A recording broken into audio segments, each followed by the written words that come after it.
अस्सलाम वालेकुम स्टूडेंट्स। आज फिर आपकी खिदमत में मुशर्रफ चांद हाज़िर है। मेरा नाम मुशर्रफ चांद है। आज का हमारा जो टॉपिक है वो first year biology chapter digestion से लिया गया है। इसके बारे में आपको मैं फर्दर तफसीलात से बताता रहूँगा। इसके बहुत से पार्ट्स है, लेकिन आज इसको जो है मैं आपको सरसरी यानी कि तफसीली नहीं बताऊँगा कि कौन से पार्ट के कौन से फंक्शन होते हैं, उसके कंपोनेंट्स किस तरह से होते हैं, हमारे डाइजेस्टिव सिस्टम में डाइजेशन किस तरह से होती है, इसके बारे में आपको मैं बताऊंगा। तो सबसे पहले मैं बात करता हूँ कि न्यूट्रिएंट्स की। न्यूट्रिएंट्स किस चीज़ को कहते हैं? न्यूट्रिएंट्स उस चीज़ को कहते हैं कि एक लिविंग थिंग को अपनी लाइफ सर्वाइव करने के लिए, अपनी ज़िंदगी को बेहतर बनाने के लिए न्यूट्रिएंट्स की ज़रूरत होती है, जो कि हमारे पास क्या होते हैं? Energy and growth. अब ये सवाल हमारे पास ये है कि एनर्जी एंड ग्रोथ हमें मिलेगी कहाँ से? फूड से। ठीक है, कि इस प्रोसेस को हम कहते हैं न्यूट्रिशन। न्यूट्रिएंट्स किस चीज़ को कहते हैं? कि अपनी life living things required energy to survive, के जो है एक लिविंग थिंग को अपनी ज़िंदगी को बेहतर बनाने के लिए, उसको सर्वाइव करने के लिए एनर्जी एंड ग्रोथ की ज़रूरत होती है, जो हमें कहाँ से मिलती है? खुराक से, यानी कि फूड से। इस पूरे अमल को न्यूट्रिशन कहते हैं, इस प्रोसेस को न्यूट्रिशन कहते हैं। ठीक है, अब बात करते हैं डाइजेशन की। अल्लाह ताला ने हमारे अंदर 3 ऐसे सिस्टम पैदा किए हैं जिसकी वजह से हमारी ज़िंदगी का निज़ाम बहुत बेहतर चलता है। सबसे पहले हमारे पास है डाइजेस्टिव सिस्टम, फिर इसके बाद है respiratory system and the last one is excretory system. ठीक है, आज हम बात करेंगे डाइजेशन की। डाइजेशन बेसिकली होता क्या है? आप जो है खुराक खाते हैं, खुराक किस तरह से खाते हैं? लार्ज पार्टिकल्स में, यानी कि आप जो खुराक खाते हैं वो लार्ज साइज में होती है। ठीक है, लार्ज साइज में खाने के बाद आपके जो बॉडी में डाइजेशन सिस्टम जो पाया जाता है उसको ब्रेक डाउन करता है, यानी कि ब्रेक डाउन करता है। ठीक है, break down into small size, बिल्कुल छोटे छोटे, बिल्कुल छोटे छोटे, इतने छोटे छोटे कि वो मॉलिक्यूलर शेप में इख्तियार हो जाते हैं। यहाँ पे लिख देता हूँ मॉलिक्यूलर शेप। ठीक है, फिर ये क्या करते हैं? स्मॉल पार्टिकल्स जो है वो सेल के अंदर इंटर हो जाते हैं, इसको हम कहते हैं डाइजेशन। अच्छा, अब मैं आपको इसकी डेफिनेशन बताता हूँ। तो आपने मेरी डेफिनेशन को जो है आप वीडियो को पॉज करके भी जो है यानी कि रोक के भी इसे डेफिनेशन को लिख सकते हैं कि इन दिस प्रोसेस, इस अमल में the large size particles are broken down into small size particles which converts into molecular shape and these particles enter to the cell. This process is called digestion. के large size जो particles होते हैं वो small size particles में यानी कि break down होने के बाद वो इतने छोटे हो जाते हैं कि छोटे होने के बाद फिर वो सेल में इंटर होते हैं। इस चीज को हम कहते हैं डाइजेशन। अच्छा, डाइजेशन का सबसे पहला प्रोसेस हमारा कहाँ से स्टार्ट होता है? कि अब हमारे खोपड़ी के अंदर 2 सवाल आते हैं कि डाइजेशन हमारे बॉडी में कहाँ जाके ब्रेक डाउन होती है, ठीक है, और उसका प्रोसेस कहाँ से स्टार्ट होता है। ठीक है, सबसे पहले जो डाइजेशन का हमारा प्रोसेस स्टार्ट होता है वो माउथ। ठीक है, माउथ की खड्डा। ठीक है, यहाँ से जब हम खुराक लेते हैं इसको हम कहते हैं कि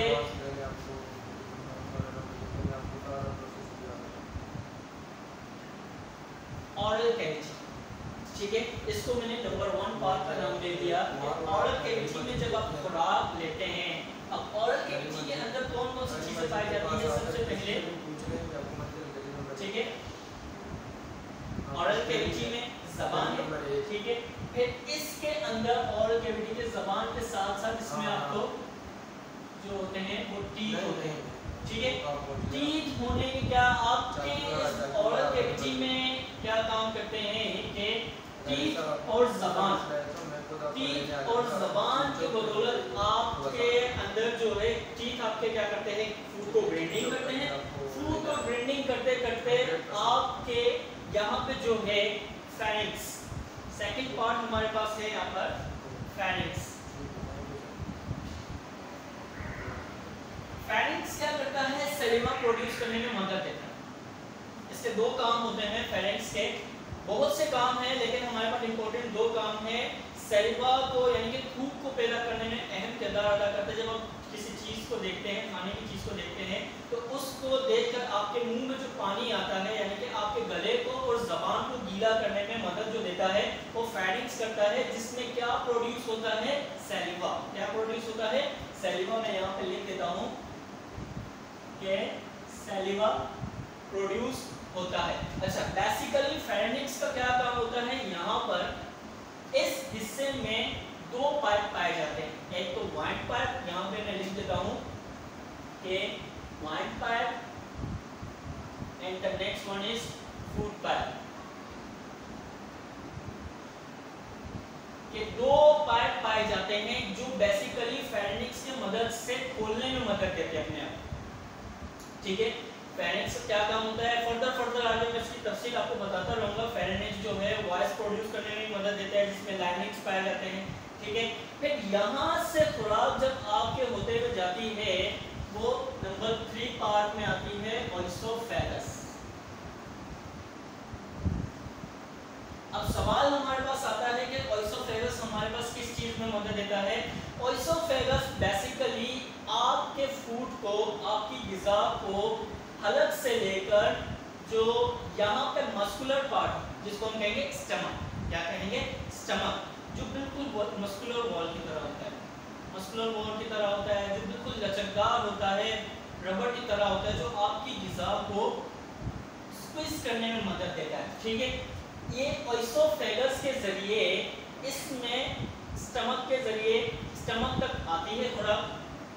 ठीक है, अच्छा, ओइसोफेगस का मेन काम क्या करता है, मेन किरदार यहाँ पे क्या होता है कि आप जब खुराक खाते हैं, बेसिकली हमें किसी भी पाइप में हम कोई चीज़ डालेंगे तो उस चीज़ को डालते वक्त उस पाइप में ग्रेविटी के जरिए खुद को कुछ चीज़ उतर जाएगी, लेकिन यहाँ पे हमारे फूड पाइप में ग्रेविटी नहीं पाई जाती। जबकि ओइसोफेगस क्या करता है, हमें निगलने में खुराक को मदद देता है। इस निगलने के अमल को हम क्या कहते हैं, पेरास्टेल्सिस। ठीक है, जो कि खुराक को इंटर कहाँ करती है, स्टमक में। बेसिकली साइंटिस्ट ने बहुत से इसमें बहस मुबाहिसा की कि जो स्टमक जो होता है वो इसमें डाइजेशन जो सिस्टम होता है इसमें बहुत ज़्यादा प्रोड्यूस होता है, नहीं, लेकिन जो स्मॉल बिल्कुल स्टमक क्या करता है, इसको यहाँ पे मैं लिख देता हूँ नंबर 3 पार्ट है आपका यहाँ पे स्टमक। ठीक है, स्टमक यहाँ पे बहुत कम मिकदार में, बहुत छोटी मिकदार में जो है डाइजेशन पाई जाती है। डाइजेशन पाने के बाद बेसिकली इससे दो काम होते हैं, एक तो डाइजेशन, ठीक है, और दूसरा फूड स्टोरेज, यानी कि खुराक को जमा करने में। आप सुबह खाना खा के जब निकलते हैं तो पूरा दिन जब आप काम करते रहते हैं, यानी कि तो स्टमक क्या करता है, आपका जो बॉडी के जो पार्ट्स होते हैं वो स्टमक तक मैसेज पहुंचाते हैं कि हमें एनर्जी की ज़रूरत है। फिर स्टमक क्या करता है, आपकी बॉडी के मुख्तलिफ पार्ट्स तक आहिस्ता आहिस्ता एनर्जी रिलीज करता है। ठीक है, अब यहाँ पे इसके ये स्टमक जो होता है ये थैलेनुमा स्ट्रक्चर होता है। अब इसके थैले के अंदर भी जो है छोटे छोटे थैले पाए जाते हैं जिनको हम कहते हैं ग्लैंड्स। अच्छा, अगर यही ग्लैंड्स आपके मुंह के अंदर पाए जाएंगे तो उसको हम कहेंगे सिलिब्री ग्लैंड्स, यानी कि थूकी गुदूद। ग्लैंड्स का मतलब होता है गुदूद। अगर यही ग्लैंड्स स्टमक के अंदर पाए जाएंगे तो इसको हम कहेंगे गैस्ट्रिक ग्लैंड्स। ठीक है, अब जब आप खुराक खाते हैं, आपके मैदे के अंदर जब यानी कि आपको डकार आते हैं, जो जलन वाले डकार आते हैं, तो वो डकार आते किस वजह से, इस स्टमक की वजह से, जो इसके अंदर क्या पाया जाता है, एसिडिक एनवायरनमेंट। एसिडिक एनवायरनमेंट की वजह से आपको जो है खट्टे डकार आते हैं, यानी कि आपका मैदा आपको कहता है कि बस अब मुझ में ज़्यादा हिम्मत नहीं है, अब मैं ज़्यादा अपने अंदर खुराक नहीं ले सकता। अच्छा, अब इसमें तो हमने बता दी कि स्टमक में जो है इफेक्टिव डाइजेशन पाई जाती है। अब नीचे जब यहाँ से खुराक आते हुए जाती है, मैं एरो बना देता हूँ, इस प्रोसेस को हम कहते हैं स्मॉल इंटेस्टाइन।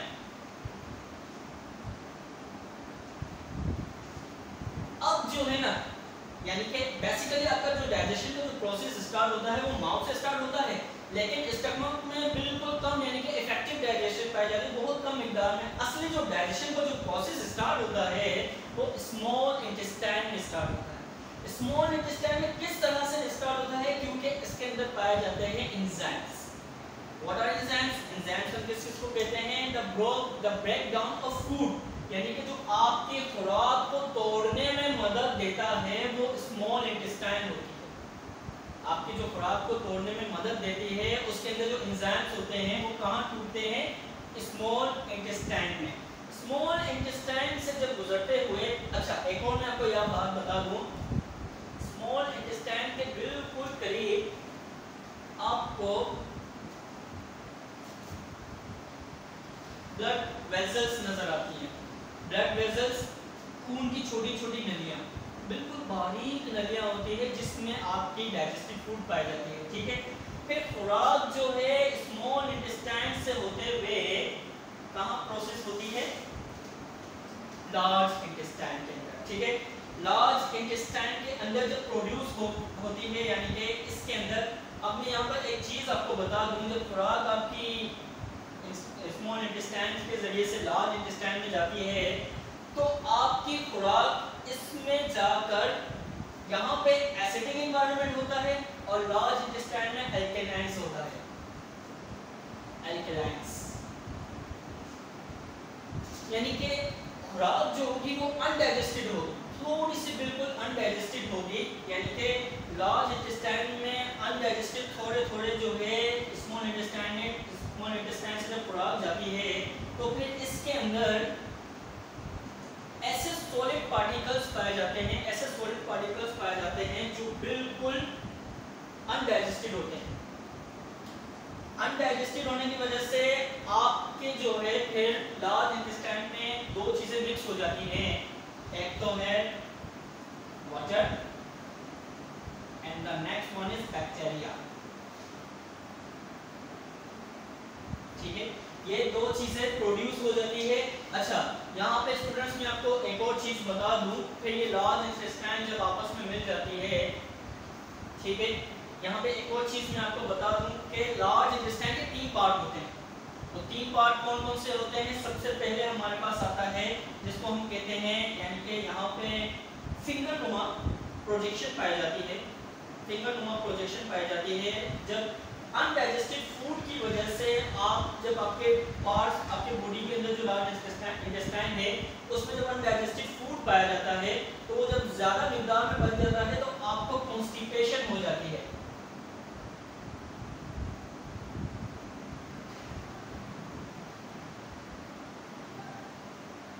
कॉन्स्टिपेशन यानी कि कब्ज हो जाती है। तो ज्यादा कब्ज होने की वजह से फिर आपकी लार्ज इंटेस्टाइन जो होती है वो सूजने लगती है। ज्यादा कॉन्स्टिपेशन की वजह से जो फिंगर नुमा जो प्रोजेक्शन पाया जाता है जिसको हम कहते हैं सीकम, मैंने आपको पहले बता दिया कि लार्ज इंटेस्टाइन के 3 पार्ट्स होते हैं, नंबर 1 सीकम और नंबर 2 जो है 1 2 कॉलन, ठीक है, and the last one is called rectum. Caecum की वजह से जो है आपको जो है एक फिर बीमारी होती है, जबकि फिंगर प्रोजेक्शन की वजह से आपकी ये जो अपेंडिक्स होती है ये सूज जाती है, जिसकी वजह से आपको क्या होती है? अपेंडिक्टिस।